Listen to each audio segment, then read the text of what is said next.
वृद्धा, विधवा और विकलांग पेंशन योजना में बदलाव। पेंशन राशि 3,000 से बढ़कर 10,000 तक। जानिए नए नियम। भारत सरकार ने समाज के सबसे कमजोर और जरूरतमंद वर्गों के लिए एक महत्वपूर्ण कदम उठाते हुए वृद्धा, विधवा और विकलांग पेंशन योजनाओं में बड़े बदलाव किए हैं। ये नए नियम 22 फरवरी 2025 से प्रभावी हो चुके हैं। इन परिवर्तनों का मुख्य उद्देश्य लाभार्थियों को अधिक वित्तीय सहायता प्रदान करना और उनकी जीवन गुणवत्ता में सुधार करना है। हाल के दिनों में कुछ भ्रामक खबरें सामने आई हैं, जिनमें दावा किया गया कि 31 मार्च 2025 के बाद पेंशन बंद हो जाएगी। ये सूचना पूरी तरह से तथ्यात्मक नहीं है। सरकार ने न केवल पेंशन बंद करने का कोई निर्णय लिया है, बल्कि इसके विपरीत पेंशन राशि में उल्लेखनीय वृद्धि की है। योजना की मुख्य बातें। पेंशन राशि। पेंशन की राशि अब 3,000 से 10,000 रुपये प्रति माह के बीच होगी, जो लाभार्थियों की श्रेणियों के आधार पर तय की जाएगी।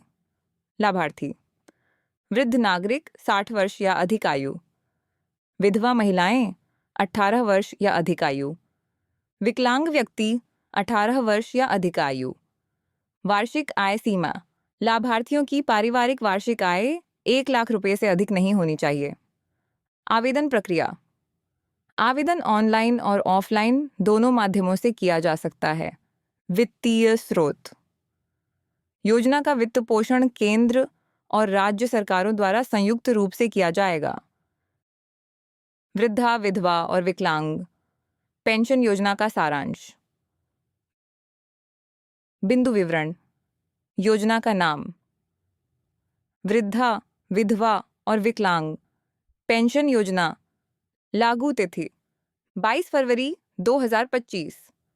लाभार्थी: वृद्ध, विधवा महिलाएं और विकलांग व्यक्ति। मासिक पेंशन राशि 3,000 से 10,000 रुपये श्रेणी के अनुसार। पात्रता आयु: वृद्ध 60 वर्ष प्लस, विधवा 18 वर्ष प्लस, दिव्यांग 18 वर्ष प्लस। वार्षिक आय सीमा 1 लाख रुपये से कम। आवेदन प्रक्रिया ऑनलाइन और ऑफलाइन। वित्तीय स्रोत: केंद्र और राज्य सरकार का संयुक्त योगदान। योजना में हुए मुख्य परिवर्तन। पेंशन राशि में वृद्धि। विधवा महिलाओं के लिए मासिक पेंशन 3,000 रुपये से बढ़ाकर 6,000 रुपये कर दी गई है।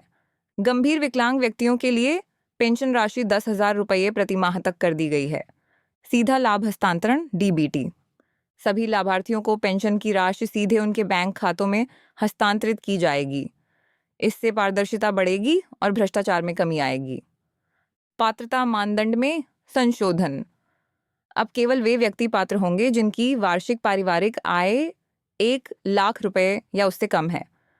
विकलांगता की न्यूनतम सीमा को 60% से घटाकर 40% कर दिया गया है, जिससे अधिक लोगों को योजना का लाभ मिल सकेगा। आवेदन प्रक्रिया में सुधार। ऑनलाइन आवेदन प्रक्रिया को सरल बनाया गया है। साथ ही इच्छुक व्यक्ति अपने निकटतम पंचायत कार्यालय या नगर निगम कार्यालय से भी आवेदन कर सकते हैं।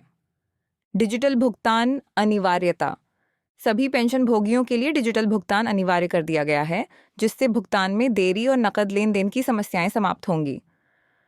पुनर्विवाह की स्थिति में राहत: विधवाओं के पुनर्विवाह की स्थिति में भी उनकी पेंशन जारी रहेगी। इससे महिलाएं बिना आर्थिक सुरक्षा के नए जीवन की शुरुआत कर सकेंगी। आवेदन के लिए आवश्यक दस्तावेज: आधार कार्ड पहचान प्रमाण के रूप में, आय प्रमाण पत्र पारिवारिक वार्षिक आय का प्रमाण, निवास प्रमाण पत्र, विधवा प्रमाण पत्र यदि लागू हो, विकलांगता प्रमाण पत्र यदि लागू हो, पासपोर्ट साइज फोटो। ऑनलाइन आवेदन प्रक्रिया: राज्य सरकार की आधिकारिक वेबसाइट पर जाएं, पेंशन योजना अनुभाग में आवेदन करें विकल्प पर क्लिक करें, आवश्यक विवरण भरें और सभी आवश्यक दस्तावेज अपलोड करें। आवेदन पत्र को जमा करें और पुष्टिकरण प्राप्त करें। आवेदन पत्र की एक प्रति सुरक्षित रखें। निष्कर्ष: वृद्धा, विधवा और विकलांग पेंशन योजनाओं में हुए ये बदलाव भारत के सामाजिक सुरक्षा ढांचे को और अधिक मजबूत बनाने की दिशा में एक महत्वपूर्ण पहल है। इससे समाज के उन वर्गों को जो आर्थिक रूप से कमजोर हैं, न केवल स्थिर वित्तीय सहायता मिलेगी, बल्कि उनकी जीवन शैली में भी सुधार आएगा।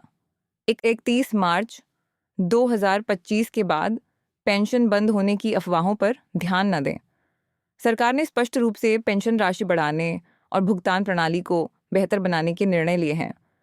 लाभार्थियों को सलाह दी जाती है कि वे अपने बैंक खातों को अद्यतन रखें और डिजिटल भुगतान प्रणाली का उपयोग सुनिश्चित करें। डिस्क्लेमर: ये लेख सरकारी घोषणाओं और विश्वसनीय स्रोतों पर आधारित है। 31 मार्च के बाद पेंशन बंद होने संबंधी खबरें भ्रामक हैं।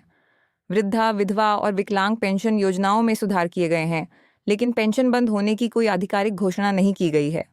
कृपया अधिकृत सरकारी वेबसाइटों और अधिसूचनाओं से अद्यतन जानकारी प्राप्त करें।